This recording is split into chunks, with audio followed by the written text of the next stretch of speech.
गुरुकुल कहकर एक पाठशाला था।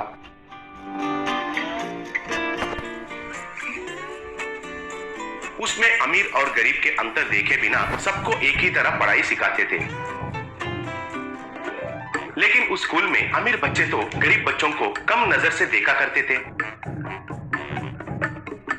एक दिन उस स्कूल के एक कक्षा में प्रिंसिपल आकर, देखो बच्चे, हमारे स्कूल लगाकर 75 साल हुए हैं, इसलिए हम स्कूल वाले एक फंक्शन मनाना चाहते हैं। इसके लिए सरकार हमारे स्कूल के स्टूडेंट्स में से बेस्ट स्टूडेंट को चुनकर वो जितना तक पढ़ सकता है उतना तक पढ़ाते हैं। वो आप मेडिसिन पढ़ सकते हो, इंजीनियरिंग पढ़ सकते हो या साइंटिस्ट भी बन सकते हो, आपकी मर्जी। आपका सब पढ़ाई का खर्चा सरकार ही उठाएगा। तब हरी कहकर एक गरीब स्टूडेंट, सर, इसमें सेलेक्ट होना है तो हमें क्या करना है? आपको अच्छा काम करना होगा। वो क्या है कि बायोडाइवर्सिटी के बारे में लिखना होगा। कहे तो इस धरती में इंसान को अच्छे से जीने के लिए क्या करना चाहिए और कैसे करना पड़ेगा, इसके बारे में अच्छा सोच समझकर लिखना पड़ेगा। आप सबके लिखने में से बेस्ट को चुनकर उनका लिखित को संयुक्त राष्ट्र में थीसिस के लिए भी भेजा जाएगा, इसलिए अच्छे से सोचकर लिखना बच्चे। तब प्रिया कहकर एक अमीर लड़की, सर, अब बिल्कुल टेंशन मत लीजिए, हम रिच स्टूडेंट्स ही स्कूल का नाम रोशन करेंगे। हम टेक्नोलॉजी इस्तेमाल करके कंप्यूटर से इंफॉर्मेशन निकाल के एग्जाम के लिए पूरी तैयारी करेंगे। हमारे स्कूल के नाम को एक लेवल में पहुंचाएंगे सर। वेरी गुड प्रिया, लेकिन रिच और पुअर ये भेद को छोड़कर सब लोग ये हमारा स्कूल के लिए कहकर करना पड़ेगा। एक दूसरे से एक इंफॉर्मेशन शेयर करो। हमारे स्कूल के लिए ये प्राइज को व्यक्तिगत रूप से मत लो, सबका जीत एक है कहकर समझना पड़ेगा। ऑल द बेस्ट चिल्ड्रन कहकर चला गया। तब हरी उनके 7 गरीब स्टूडेंट्स को लेकर रिच स्टूडेंट प्रिया के पास आया। प्रिया से हरी, प्रिया, तुम लोगों के पास कंप्यूटर्स होते हैं ना, उसमें से मटेरियल निकालते हो ना, वो क्या हमें भी दे सकते हो? हम भी पढ़ेंगे। देखो बेटा हरी, जिसके पास जो है उसी से प्रिपरेशन करो। दूसरों की चीजों को अपनी चीजों की तरह इस्तेमाल नहीं कर सकते हो। इतनी ख्वाहिश मत रखो, सही नहीं है तेरे लिए। ऊपर से तुम जैसे गरीब किड्स को तो ऐसी ख्वाहिश बिल्कुल सूट नहीं करते। प्लीज क्रिश, सुना है कि इंटरनेट में बहुत इंफॉर्मेशन मिलता है, तुम सिर्फ उसे कंप्यूटर में दिखा दो, मैं उसे लिख लूंगा, प्लीज। तेरे घर में बिजली भी पूरा दिन कभी चला था क्या? कभी लाइट को 24 घंटे जलते हुए कभी देखा है? और तुम जैसे को मुझे अपना कंप्यूटर दिखाना है? इतना सीन नहीं है, चल चल निकल। कहकर उधर से चले गए।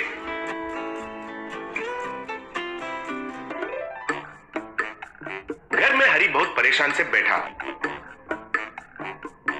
तब उनकी दीदी कीर्ति उधर आकर हरी से क्या हुआ है कहकर पूछी। तब कीर्ति से हरी स्कूल में उनकी बेइज्जती कैसे हुआ ये सब बताया। अब हरी से कीर्ति, तुम बिल्कुल टेंशन मत ले भाई, तुम्हारे बायोडाइवर्सिटी प्रोजेक्ट के लिए जो मटेरियल चाहिए उसे मैं कलेक्ट करके तुम्हें दूंगी, उसे पढ़ लेना।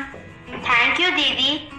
उस दिन से हरी रातों में दीप लगाकर उनकी दीदी का दिया हुआ न्यूज़पेपर्स और बुक्स को पढ़कर प्रिपेयर होने लगा। उसी टाइम में क्रिश उनके घर में कंप्यूटर देखते हुए चिप्स खा रहा था। तब क्रिश का माँ ज्योति उधर आकर, क्रिश, चिप्स बाद में भी खा सकते हो, पहले नोट्स प्रिपेयर करो, तभी तुम्हें क्लैरिटी मिलेगा। तुम्हें कोई डाउट्स है तो मुझसे पूछो। तुम्हें कैसे भी ये जीत कर के लिए अच्छा नाम कमाना है। मॉम, तुम तो कोई और ही दुनिया में हो, मुझे तुम्हारी जरूरत नहीं है, सब कंप्यूटर से दिख जाएगा। तुम मेरी बात छोड़ो और जाके चिप्स के 2 और पैकेट्स लाना। हरी को उनको जो डाउट्स आता था वो उनके दीदी से पूछकर जानता था, लेकिन क्रिश तो चिप्स खाने में और कोल्ड ड्रिंक्स पीने में ही पूरा समय को बर्बाद कर रहा था। ऐसे सब लोग कुछ दिनों तक प्रिपेयर होने के बाद स्कूल में एक दिन एग्जाम लिखे। अगले दिन क्लास में आकर टीचर, बच्चों, तुम्हारे एग्जाम के रिजल्ट्स आ गए हैं।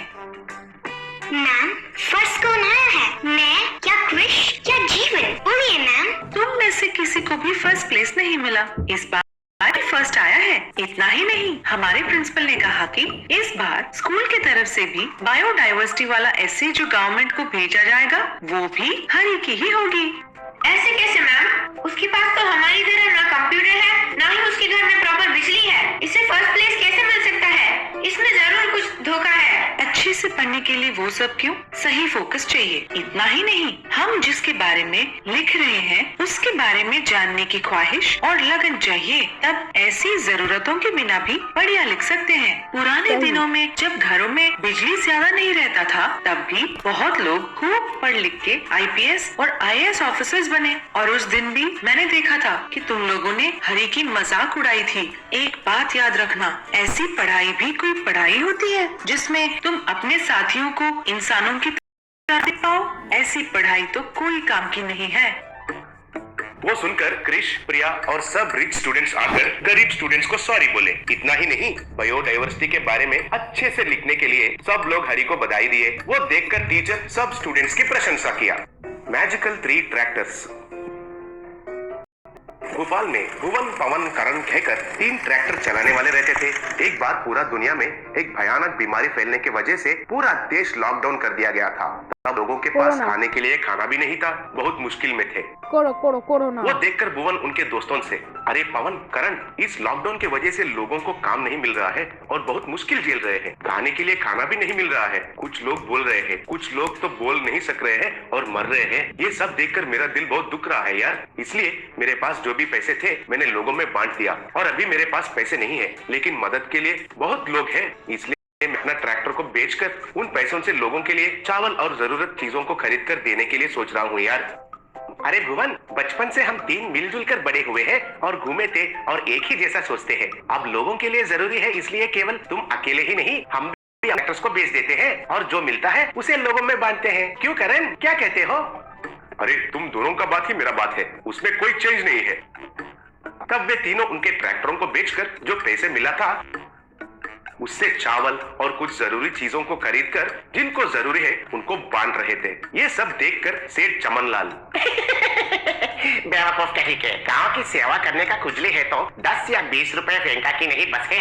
ऐसा ट्रैक्टरों को बेचकर सबकी मदद कर रहे हैं तो जरूर ये लोग पागल बन गए होंगे। अभी क्या हुआ, ऐसे पागल लोग सड़क पर आकर भीख मांगेंगे, देखते रहिए। ऐसे कुछ लोगों से कहा। पवन, भुवन और करण की ये सहायता के बारे में बगल गांव वाले जानकर कुछ लोग उनके गांव में आए और सीधा भुवन के घर में जाकर, हुजूर, आप आपके गांव वालों को चावल और जरूरत चीजों को दान कर रहे हैं कहकर हमें पता चला। हमारे गांव में छोटे छोटे बच्चे भूखे रो रहे हैं हुजूर, हमको भी मदद कीजिए हुजूर, हम आपकी पाँव पर हैं। कहकर भुवन के पाँव पर गिरे। तब भुवन को क्या करना कुछ समझ में नहीं आया और उनके दोस्तों से, अरे अब क्या करना है, मैं अब मेरे घर को भी बेचने के लिए सोच रहा हूँ। तब पवन और करण, हम भी तुम्हारे साथ हैं, हम भी घर बेचेंगे कहकर सब मिलकर सेठ चमनलाल के पास गए थे।